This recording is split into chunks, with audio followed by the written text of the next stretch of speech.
ونعوذ بالله من شرور أنفسنا وسيئات أعمالنا من يهده الله فلا مضل له ومن يضلل فلا هادي له أشهد أن لا إله إلا الله وحده لا شريك له وأشهد أن محمدا عبده ورسوله لا نبي بعده يا أيها الذين آمنوا اتقوا الله حق تقاته ولا تموتن إلا وأنتم muslimun. Amma ba'd. Hadirin sidang jemaah Maghrib yang sama berbahagia, alhamdulillah kembali kita bersyukur kehadirat Allah Subhanahu wa taala, di mana pada malam ini kita kembali berada di rumah Allah Subhanahu wa taala.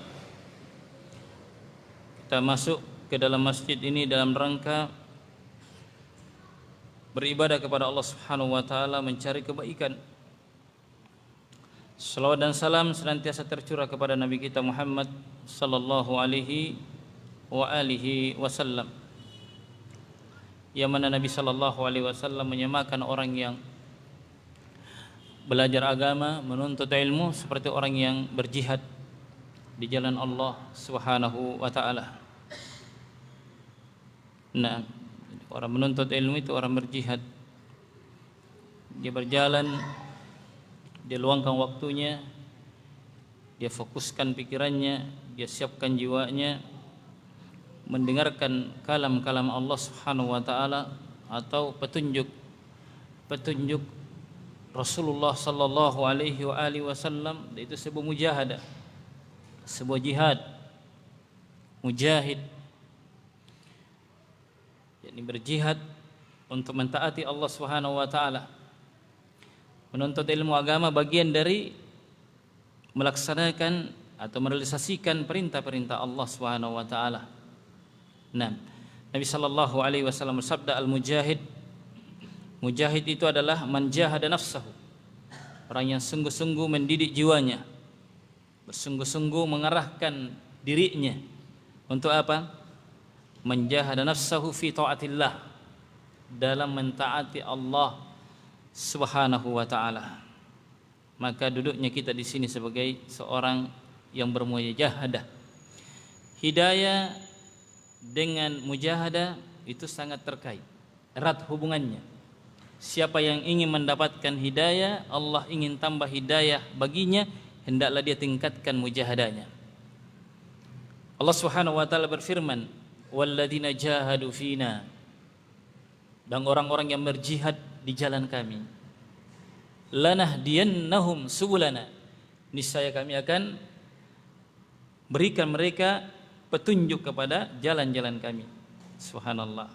Jadi hidayah, petunjuk, jalan-jalan kebaikan terbuka setelah bermujahadah, setelah bersungguh-sungguh untuk mentaati Allah Subhanahu wa taala.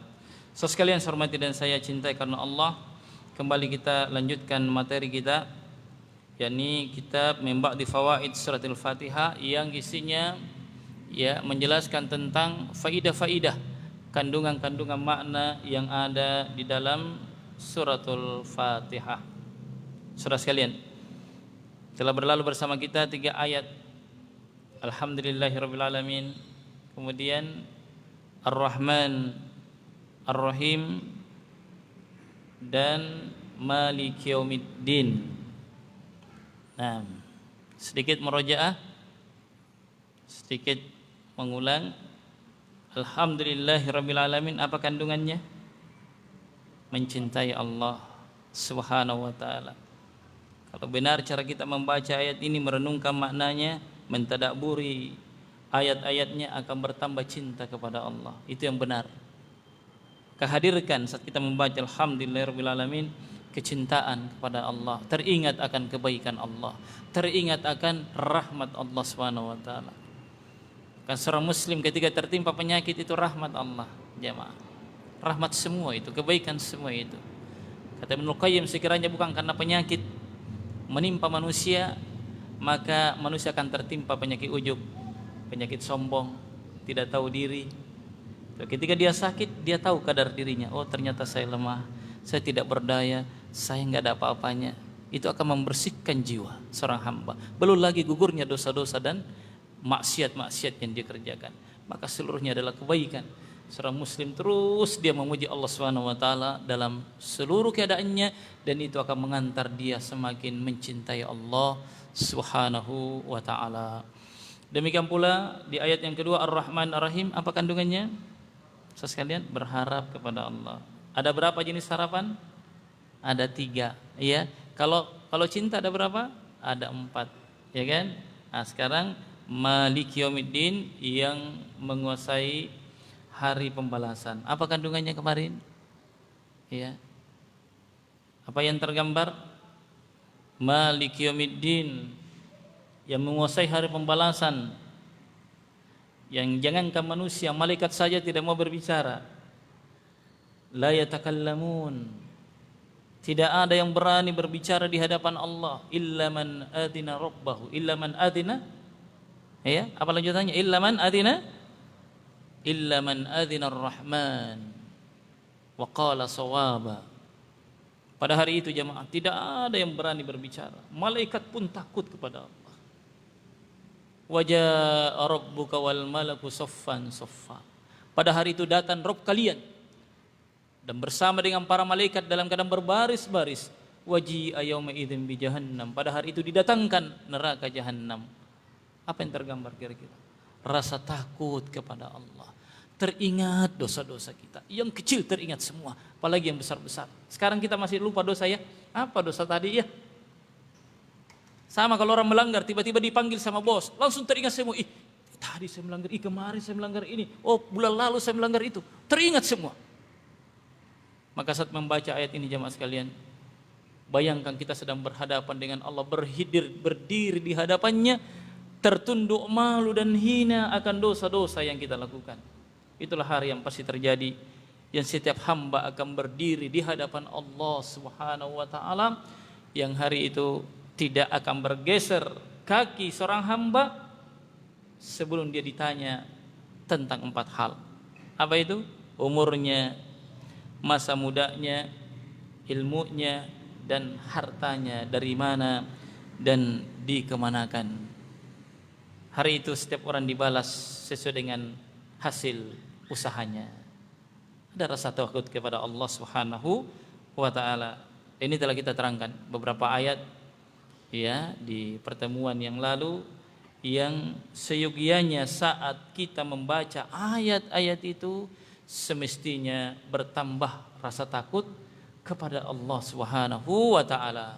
Saudara yang saya cintai karena Allah. Nah, sekarang apa manfaatnya memiliki rasa takut? Apa gunanya?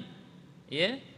Apa manfaat yang akan diterima orang-orang yang memiliki rasa takut kepada Allah Subhanahu wa taala? Sekalian saya hormati dan saya muliakan, Allah Subhanahu wa taala berfirman, "Waliman khafa maqama rabbih jannatan."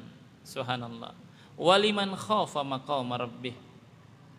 Dan bagi orang yang takut akan kedudukan Rabb-nya, ya, orang yang takut akan kedudukan Allah Subhanahu wa taala, akan keagungannya, akan kemuliaannya, akan keperkasaannya, jemaah sekalian, akan kemampuan Allah Subhanahu wa taala yang tak terbatas dan tidak ada yang bisa mencegahnya.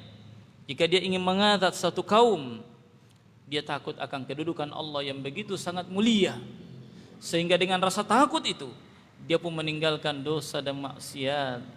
Yang dengan rasa takut itu dia bersegera melaksanakan perintah-perintah Allah Subhanahu wa taala, maka baginya 2 surga. Subhanallah. Manfaat yang luar biasa. Kedudukan khauf, maqam khauf, kedudukan yang tinggi.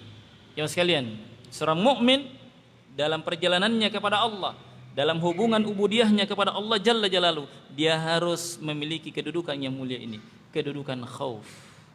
Makom khauf. Makom ini terlalu mulia dan tinggi di sisi Allah Subhanahu wa taala. Seorang muslim hendaknya dia memupuk rasa takut itu dari hari ke hari, semakin bertambah ibadahnya, semakin takut kepada Allah, semakin bertambah ilmunya, semakin tunduk kepada Allah Subhanahu wa taala. Itu yang benar. Hadirin yang saya hormati dan saya muliakan. Nah, Ibnu Katsir rahimahullahu taala ketika menjelaskan makna ayat di atas, waliman khafa maqama rabbih jannatan, dan bagi orang yang takut akan saat menghadap Rabb-nya, akan kedudukan Allah, baginya 2 surga. Kata beliau, siapa yang takut pada makom Rabb-nya, kedudukan Allah yang mulia itu, jamaah sekalian, nanti kelak pada hari kiamat, ya, dia akan mendapatkan yang dijanjikan tadi. Sehingga ia dengan rasa takut kepada kedudukan Allah, rasa takut bahwa dia akan menghadap kepada Allah, bagaimana pengaruhnya dalam kehidupannya? Ini penting dilihat. Betulkah kita sudah merasakan rasa takut atau memiliki rasa takut itu? Ya sekalian, ya kan? Sudahkah kita memiliki rasa takut itu? Ini yang perlu dicek. Ini yang perlu dievaluasi. Kata beliau, sehingga ia satu, menahan hawa nafsu. Jadi, kalau orang takut kepada Allah pasti dia tahan hawa nafsunya. Setiap kita ada kecenderungan. Setiap kita ada hawa nafsu yang mengajak kepada kecenderungan hawa nafsu mengajak kepada apa? Kebaikan atau keburukan? Keburukan. Allah Subhanahu wa taala berfirman dalam surah Yusuf. Dan ini perkataan Yusuf yang diabadikan oleh Allah dalam Quran agar menjadi pelajaran bagi kita. Wa ma ubarri'u nafsi, kata beliau. Dan saya tidak membebaskan diriku dari hawa nafsu. Enggak. Innan nafsa, kecuali yang dirahmati oleh Allah Subhanahu wa taala. Jadi saya tidak membebaskan diriku dari dosa dan hawa nafsu, kecuali nafsu yang dirahmati. Naam, illa man rahima rabbuk. Naam. Wa ma ubarri'u nafsi, innan nafsa, sesungguhnya nafsu itu la ammaratum bisu, benar-benar memerintahkan kepada as-su, keburukan. Keburukan jemaah.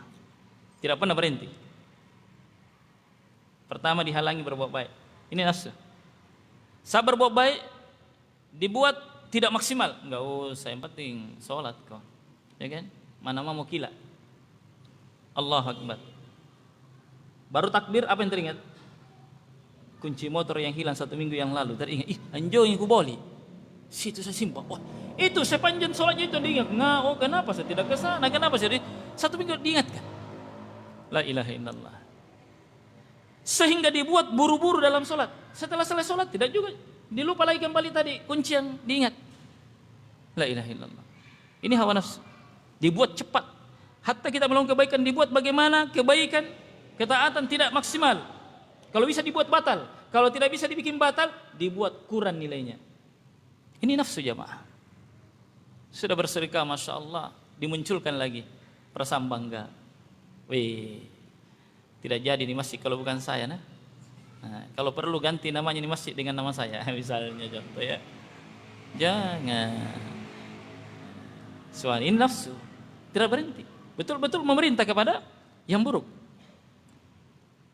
Sekalian, sehingga apa yang bisa merem ini hawa nafsu, apa yang bisa mengendalikannya? Rasa takut.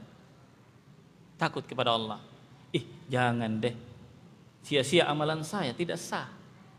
Kan gitu. Ini rasa takut juga. Buat dari rasa takut, ya kan? Sia-sia amal saya kalau saya begini nih. Percuma saya melakukan kebaikan ini, tidak ada nilainya. Muncul rasa takut. Kalau begitu, jangan. Perbaiki lagi hati, luruskan lagi niat, perbaharui lagi semangat, kan gitu. Kemudian yang kedua kata beliau, ciri orang yang takut akan kedudukan Allah Subhanahu wa taala tidak melampaui batas. Jelas ya? Tidak melampaui batas dalam segala hal.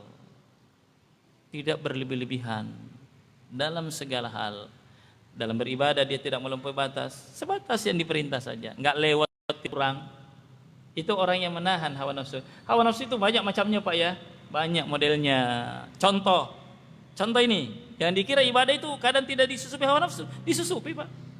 Sekelompok orang datang ke rumah Nabi Sallallahu Alaihi Wasallam bertanya kepada Aisyah radhiallahu anha, bagaimana sih ibadahnya Nabi? Sudah Aisyah radhiallahu anha terangkan Nabi itu begini. Lalu diantara mereka mengatakan apa?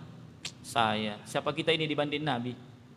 Ya kan? Siapa kita ini dibanding? Jauh sekali. Kalau saya mau sholat sepanjang malam, nggak mau tidur, ya mau apa tadi? Mau sholat sepanjang malam. Pertanyaannya, sholat baik tidak? Bagus. Memperlama-lama sholat bagus? Bagus. Tapi sholat sepanjang malam bagus tidak? Tidak bagus. Tidak bagus. Tidak bagus bagi dirinya. Pada diri kita ada hak, Pak. Apalagi kalau sudah punya istri. Iya kan? Iya kan? Jangan kalau saya belum punya istrimu ya. Iya. Subhanallah. Iya. Ada istri, Pak, ada haknya. Ada haknya mata. Bahkan sekalian saya hormati dan saya muliakan, Umar bin Khattab itu kalau sudah sholat subuh, Pak, dia periksa orang-orang siapa yang tidak datang sholat subuh. Ketahuan ada seorang sahabat yang bernama Sulaiman. Sulaiman tidak datang. Didatangi rumahnya. Sudah tidak ada rumahnya, ada mamaknya. Ditanya, kenapa Sulaiman tidak datang sholat subuh? Oh, Amirul Mukminin, sepanjang malam dia sholat lail, tertidur dia. Sholat apa? Sholat lail sampai dia tertidur. Kata Umar bin Khattab, ya, saya tidak suka sholat sepanjang malam, lalu kemudian menjadi sebab saya tidak sholat subuh berjamaah. Kenapa? Sholat subuh hukumnya apa? Wajib. Berjamaah hukumnya? Wajib. Sholat lail hukumnya? Sunnah. Tidak boleh gara-gara sunnah melalaikan yang wajib. Apalagi sepanjang malam ngopi di warkop. Gara-gara itu tidak sholat subuh. La ilaha illallah. Lebih tercelah lagi. Ini sholat sunnah, Pak. Sholat yang paling afdol setelah wajib adalah sholatul lail. Tapi masih tidak baik jika itu menjadi sebab kita meninggalkan sholat subuh. Ini berjamaah. Ini melampaui batas namanya. Tidak bagus. Maka betul-betul orang yang takut kepada Allah dengan takaran-takaran syar'i akan terdidik dia untuk pertengahan. Tidak melampaui batas dalam segala hal. Dalam segala hal. Ada lagi satu. Dia kalau saya enggak mau menikah. Apa maksudnya tidak menikah? Agar tidak banyak urusan. Kalau nikah lagi dia harus cari uang, nanti capek, kurang waktu baca Quran, kurang waktu berzikir. Mestinya sholat sunnah kita lagi mencangkul apa semua, maghrib, ya, dan seterusnya macam-macam. Sudah, nggak usah nikah deh, supaya fokus ibadah. Bagus nggak niatnya? Bagus. Pertanyaannya, bagus nggak niatnya? Supaya fokus ibadah? Bagus. Tapi benar tidak jalannya?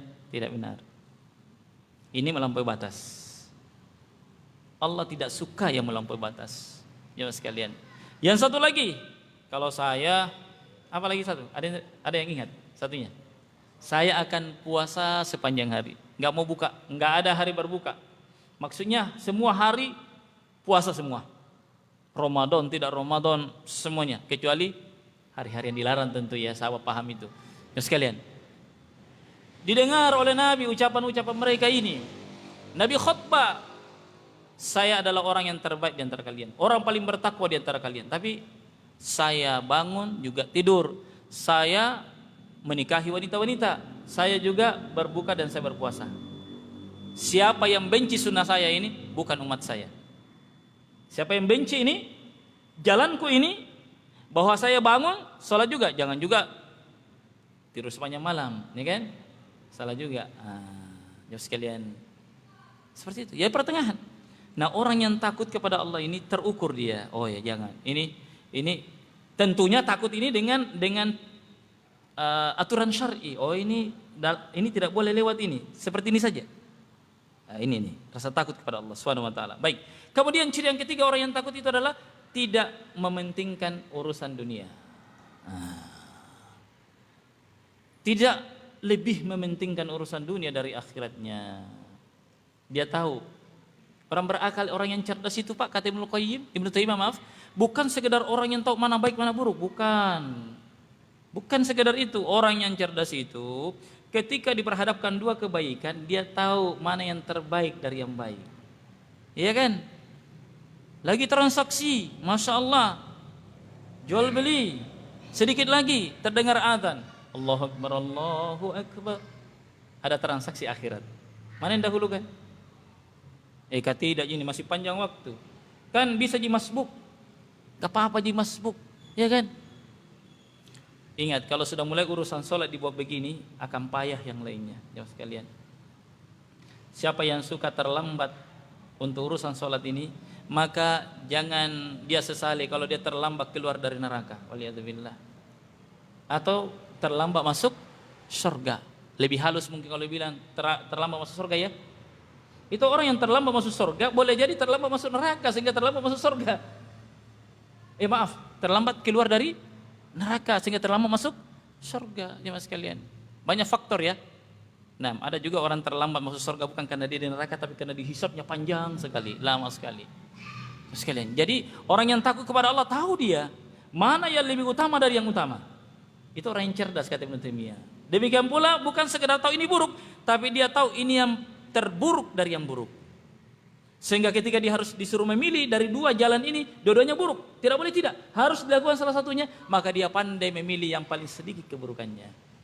Ketika diperhadapkan dua kebaikan, dia pandai memilih dan ini yang paling banyak baiknya. Itulah orang yang takut kepada Allah Subhanahu wa taala. Tahu dia dunia ini kadarnya sekian, akhirat ini kadarnya sekian. Dan dia tidak akan bersedih ketika yang sedikit ini berlalu sementara dia berhasil mendapatkan yang banyak. Adakah orang bersedih, Pak? Dia luput dari yang sedikit lalu dia dapatkan yang banyak. Menyesal enggak? Tidak menyesal. Tiba-tiba datang tendernya gara-gara dia tidak lanjutkan, dia datangi panggilan azan, batal, enggak jadi kalau begitu. Merasa rugi? Siapa yang merasa rugi dan menyesal? Menyesalku tadi cepat pergi sholat jamaah, bermasalah imannya. Aduh, coba tadi tidak sholat berjamaah, jadi ini urusan. Payah ini. La ilah, kamu yang payah. Ya kan, imammu payah kawan. Ya kan seperti itu. Jadi alhamdulillah. Ada sahabat gara-gara kebunnya urus terlambat sholat berjamaah, infakkan seluruh anunya. Ini gara-gara ini. Sudah. Bahkan disebutkan dalam Qurannya Mas sekalian, Nabi Sulaiman alaihissalatu wassalam gara-gara dia urus kuda perangnya itu terlambat sholat asar nyaris habis. Dia potong semua itu, Pak. Gara-gara ini. Dia sembelih seluruh kuda-kuda pilihannya itu. Menyesal dia. Kenapa gara-gara ini saya urus terlambat ibadah kepada Allah Subhanahu wa taala? Coba lihat. Dia ikop dirinya, ini salah satu, Pak. Salah satu orang yang mau baik keadaan imannya, Pak, ketika dia melakukan kesalahan dia segera mengikop dirinya, dia segera menghukum dirinya. Dia hukum dirinya. Cara menghukumnya apa? Tidak berlebihan dan dia lakukan kebaikan amal soleh. Kenapa? Karena amal soleh itu akan menutupi kekurangan dan kesalahan. Nabi sallallahu alaihi wasallam bersabda, wa atbi'is sayyi'ah al-hasanah tamhuha. Ikutilah keburukan itu dengan kebaikan. Niscaya kebaikan ini akan menutupi keburukan sebelumnya, yakni dengan taubat kepada Allah Subhanahu wa taala. Kemudian selanjutnya, ciri orang yang takut kepada Allah adalah tahu bahwa mengejar akhirat itu lebih baik dan akhirat itu lebih kekal. Tahu dia, mengerti dia. Ya kan? Walal akhiratu khairun laka minal ula. Akhirat lebih baik daripada dunia. Walal akhiratu khairun wa abqa. Akhirat lebih baik dan lebih kekal. So sekalian, kemudian selanjutnya, ya, kata beliau, dia juga menjalankan kewajiban kepada Allah, menjauhi larangan Allah Subhanahu wa taala. Itu ciri orang yang takut. Ada kewajiban segera dilaksanakan. Ada larangan segera dia tinggalkan. Itulah orang yang takut kepada Allah Subhanahu wa taala. Saudara sekalian, saya hormati dan saya muliakan, tadi disebutkan bahwa orang yang takut kepada Allah itu disiapkan dua surga. Apa maksudnya ini? Kenapa ada dua surga? Di sini disebut oleh Syekh Sa'di rahimahullah taala dalam tafsirnya, tafsir As-Sa'di. Saya bacakan ya. Kata beliau, konsekuensi dari orang yang takut pada Allah adalah, konsekuensinya nih Pak, konsekuensi orang yang takut kepada Allah adalah meninggalkan larangan dan melaksanakan perintah. Itu konsekuensi itu. Dusta takutnya, dia merasa takut kepada Allah, tapi dia tidak melaksanakan perintah, tidak meninggalkan larangan. Lalu kata beliau, itulah yang mendapatkan dua surga. Kenapa? Kenapa dua surga? Karena ketika dia melaksanakan perintah ada surga di situ. Ada balasannya di situ, Pak. Meninggalkan perintah, melaksanakan perintah itu adalah ketaatan. Di sana ada surga dijanjikan. Satu surga. Dia meninggalkan dosa, kebaikan tidak? Meninggalkan dosa, ibadah tidak? Ibadah tarkiyah namanya, Pak. Ibadah meninggalkan larangan, itu juga surga. Sehingga dia surga dia dapat. Surga karena dia surga karena dia melaksanakan perintah, dan satu surga lagi karena dia meninggalkan larangan-larangan Allah Subhanahu wa taala. Demikian beliau menjelaskan. So sekalian, saya hormati dan saya muliakan.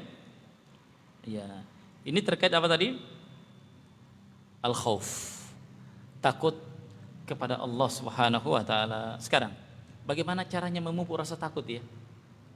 Karena kita sudah tahu manfaatnya takut kepada Allah. Cirinya orang yang takut kepada Allah bagaimana. Sekarang gimana caranya memupuk rasa takut itu? Kalau ular kan jelas di depan, tak ini ular ini. Takut ke? Ini api ini, nanti terbakar. Ya kan? Gimana cara memupuk rasa takut? Yang pertama jemaah sekalian, agar tumbuh rasa takut dalam hati, haruslah bertambah pengetahuan tentang Allah. Terutama kaitannya dengan nama-nama dan sifat-sifat Allah serta perbuatan-perbuatannya. Kemahamampuan Allah mengatap secara seketika itu juga kepada siapa yang dikehendaki dari orang-orang yang gemar melakukan dosa. Jadi harus bertambah ilmu tentang itu. Bertambah ilmunya tentang kebesaran Allah, tentang kemahamampuan Allah, ini akan menambah rasa takut. Jemaah sekalian, Allah Subhanahu wa taala berfirman, "Innama yakhsyallaha min ibadihil ulama." Hanya saja yang takut kepada Allah adalah para ulama. Semakin alim, semakin bertambah rasa takut. Itu yang benar. Bukan semakin bertambah ilmunya tambah sombong. Ya kan? Semakin susah didapat senyumnya, semakin susah didengar salamnya. Bukan. Tapi orang yang hakikatnya bertambah takutnya kepada Allah, bertambah ilmunya, adalah bertambah rasa takutnya kepada Allah. Cukuplah seseorang itu dianggap berilmu ketika bertambah rasa takut kepada Allah Subhanahu wa taala. Itu perlu kita Pak evaluasi diri. Ini kenapa tidak ada rasa takut, kurang rasa takut kepada Allah. Itu berarti ilmunya kurang, ilmunya nihil. Biar dia hafal satu buku kitab-kitab ya ulama, tetap tidak dianggap berilmu jamaah. Karena sejatinya ilmu mengantar kepada rasa takut kepada Allah. Oleh karena itu, manusia yang paling takut kepada Allah siapa? Nabi sallallahu alaihi wasallam. Kata Nabi, ana a'rufukum billah. Saya adalah orang yang paling mengerti tentang Allah, paling tahu tentang Allah, dan paling hebat rasa takutnya kepada Allah Subhanahu wa taala. Makanya Nabi kadang ketika dia sholat didengar oleh para sahabat gemuruhnya, gemuruh yang ada dalam dadanya karena rasa takut kepada Allah Subhanahu wa taala. Lalu juga Nabi mengatakan, sekiranya kalian mengetahui apa yang saya ketahui, maka kalian akan sedikit tertawa dan banyak menangisnya. Terkait dengan pengetahuan kan? Sekiranya kalian mengetahui apa yang saya ketahui, kalian akan sedikit tertawa dan banyak menangisnya. Kan begitu. Jangan sekalian. Dan tiada hal yang bisa membantu kita untuk takut kepada Allah. Lihat jemaah sekalian, apa yang Allah lakukan terhadap musuh-musuhnya. Ya kan? Ada orang yang lebih hebat dari kita, Pak. Ada orang yang lebih kuat daripada kita. Ada orang yang lebih kaya dari kita, Pak. Ada orang yang kekuasaannya lebih luas daripada kita. Dan Allah mampu menghancurkan mereka dalam waktu yang sangat singkat. Firaun, ya kan? Qarun, Haman, subhanallah. Orang-orang hebat semua itu di masanya. Bukan orang-orang kecil itu. Orang-orang hebat semua. Namrud, silakan kita sebut siapa-siapa yang kita bisa sebut. Kaum Ad, kaum Tsamud, ya kan? Kaumnya Nabi Salih, orang-orang yang luar biasa, perkasa-perkasa, kuat-kuat badannya, Pak. Bayangkan kalau gunung-gunung yang dipahat-pahat jadi rumah, Pak. Jago-jago mereka. Tapi semua itu kekuatan mereka, kemampuan mereka tidak berarti di hadapan Allah Subhanahu wa taala ketika azab sudah datang. Saudara yang saya cintai karena Allah Subhanahu wa taala, oleh karena itu, ini diantara hal yang bisa membantu kita. Siapa kita dibanding mereka? Terlalu kecil kita, lemah kita, Pak. Fisik-fisiknya kita lemah. Umurnya juga pendek-pendek, kekayaannya tidak seberapa, pengikutnya juga bisa dihitung jari kalau ada yang ikut. Lalu apa yang kita bisa sombongkan di hadapan Allah, di hadapan azabnya? Dan berlaku jamaah sekalian, siapa yang bermaksiat berlaku hukum Allah atasnya tanpa pandang bulu, di dunia maupun di akhirat.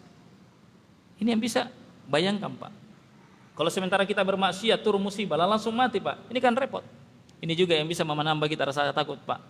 Ya apa itu? Mengkhawatirkan. Ya kan, ketika datang rayuan untuk melakukan dosa, hadirkan, Pak. Ia sementara bermaksiat karena mati ya. Ya kan? Rasa takut kepada Allah. Sementara saya bermaksiat, datang malaikat maut menjemput. Sementara Nabi sallallahu alaihi wasallam bersabda, "Innamal a'malu bil khawatim." Amalan-amalan itu tergantung penutupnya. Subhanallah, jemaah sekalian. Ini yang bisa kita membantu kita untuk memupuk rasa takut kepada Allah Subhanahu wa taala. Takut mati dalam keadaan apa? Su'ul khatimah. Kenapa, Pak? Karena seseorang itu akan dimatikan di atas kebiasaannya. Kita akan dimatikan di atas kebiasaan, Pak. Hati-hati. Terutama yang perlu dipupuk di masa ini, rasa takut saat kita sendiri. Saat kita sendiri, Pak. Pupuk rasa takut pada Allah saat sendiri. Makanya hebat, kedudukannya mulia, janji yang luar biasa bagi orang yang dalam kesendiriannya dia gunakan untuk berzikir kepada Allah. Dari 7 golongan yang akan mendapatkan naungannya, Bapak sekalian. Siapa mereka? Warajulun, ya kan? Dzakarallaha khalian fafadat ainahu, seseorang yang berzikir dalam kesendiriannya dan berlinang air matanya. Ini cara memupuk rasa takut kepada Allah. Biasakan, Pak, saat kita sendiri beribadah kepada Allah Subhanahu wa taala. Ya kan? Ini semua adalah hal-hal yang bisa menambah, memupuk rasa takut kepada Allah Azza wa Jalla. Saudara sekalian, hormati dan saya muliakan. Jadi jelas, Pak, ya, 3 hal yang telah berlalu pembahasannya. Ayat pertama, 2, yang ketiga, cinta kepada Allah. Terus yang kedua, berharap. Kemudian yang ketiga, rasa takut. Di antara hal yang bisa membantu kita untuk takut kepada Allah, berdoa kepada Allah. Berdoa, meminta, memohon kepada Allah agar ditanamkan dalam hati rasa takut. Itu juga taufik, Pak. Pemberian yang luar biasa itu. Ketika Allah tanamkan dalam hati kita ini rasa takut, maka minta kepada Dia rasa takut. Di antara doa yang diajarkan oleh Nabi sallallahu alaihi wasallam adalah Allahumma qsim lana min hasyatik ma tahulu bainana wa baina ma'asiyatik. Ya Allah, berikanlah kepada diri saya, Allahumma qsim lana min khasyatik. Ya kan? Artinya berikan saya pembagian, beri saya rasa takut kepada saya yang bisa menghalangi dengan rasa takut itu untuk bermaksiat kepadamu. Jadi betul-betul memang kalau tidak ada rasa takut, bermaksiat orang. Iya kan, Pak? Karena di sini jelas doanya, ya Allah, beri saya rasa takut yang menjadi sebab saya terhalang dari bermaksiat kepadamu. Ini yang bisa merem kita. Ada rasa takut kepada Allah Subhanahu wa taala, maka diminta kepada Allah Subhanahu wa taala. Atau di antara doa yang Nabi ajarkan, Allahumma ati nafsi taqwaha wa zakkaha anta khairu man zakkaha anta waliyuha wa malaha. Allahumma inni a'udzubika min qalbin la yakhsha. Ya Allah, saya berlindung kepadamu dari hati yang tidak takut. Allahumma inni a'udzubika min qalbin la yakhsha wa nafsin la tashba, dari jiwa yang tidak pernah puas. Wa min ilmin la yanfa, dari ilmu yang tidak bermanfaat. Nah, apalagi wa min da'watin la yustajabu laha, dan dari dakwah atau doa yang tidak diijabah oleh Allah. Jadi kita meminta kepada Allah agar kita memiliki rasa takut dan kita berlindung kepada Allah dari hati yang tidak ada rasa takutnya kepada Allah Subhanahu wa taala. Berarti ini termasuk sebab yang bisa memupuk rasa takut kepada Allah Subhanahu wa taala. Saudara sekalian, selanjutnya penulis berkata, Syekh Muhammad, iyyaka na'budu, lanjutannya. Lanjutan ayatnya, masih ada waktu ya, sepanjang. Ya, masih. 10 menit lagi. Baik. Kata penulis, iyyaka na'budu, hanya kepadamu kami menyembah. Kan gitu ya, indah sekali ini Al-Fatihah ini. Allah dipuji dulu, alhamdulillahirabbil alamin arrahmanir rahim maliki yaumiddin. Ini ayat 3, Pak. Sebelum minta, muji dulu. Ya kan? Sebelum minta, ada mukaddimahnya dulu, jangan langsung. Ya, sekarang masuk inti. Ini intinya Al-Fatihah ini, Pak. Bahkan intinya Quran. Bahkan intinya seluruh kitab-kitab yang diturunkan. Bahkan inti dari seluruh para nabi dan rasul ini sudah. Iyyaka na'budu wa iyyaka nasta'in. Kata beliau, iyyaka na'budu, hanya kepadamu kami meminta atau berdoa, iyyaka na'budu, hanya kepadamu kami menyembah. Kata beliau, ai a'buduka ya Rabb bima madha.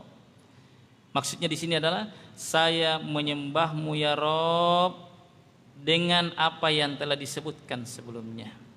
Maksudnya apa? Ya Allah, saya menyembahmu dengan rasa cinta kepadamu.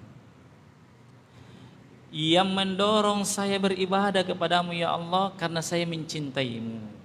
Itu maksudnya penulis di sini. Ya Allah, saya menyembahmu karena saya berharap kepadamu. Itu yang mendorong saya beribadah kepadamu ya Allah.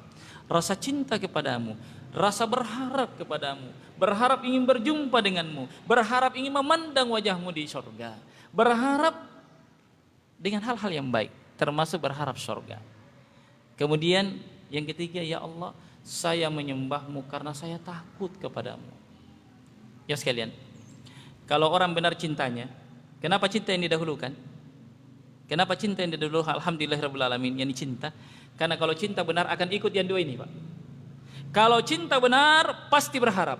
Kalau cinta benar pasti takut. Di dalam cinta pasti ada harapan, di dalam cinta pasti ada rasa takut. Coba kita lihat. Kalau kita mencintai sesuatu, apa misalnya cintai? Kalau lagi haus cinta apa? Apa yang dicintai kalau haus? Cinta air. Ya kan? Saya suka air. Ketika ada air, ada rasa takut. Rasa takut nanti tumpah. Ya kan? Berharap memilikinya. Ya kan? Seperti itu. Orang yang cinta kepada Allah pasti dia berharap. Berharap apa? Berharap apa yang ada di sisinya. Ya kan gitu. Atau misalnya yang dekat supaya mudah, ini pengantin baru. Di sini ada pengantin baru, Pak Yusuf nih.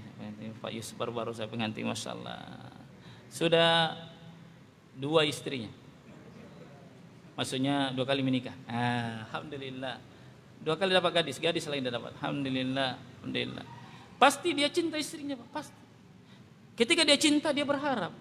Berharap apa? Tetap bersama. Ya kan? Anda berharap tetap bersama istri? Iyalah. Berharap ada ingin dicinta terus? Harapan juga itu.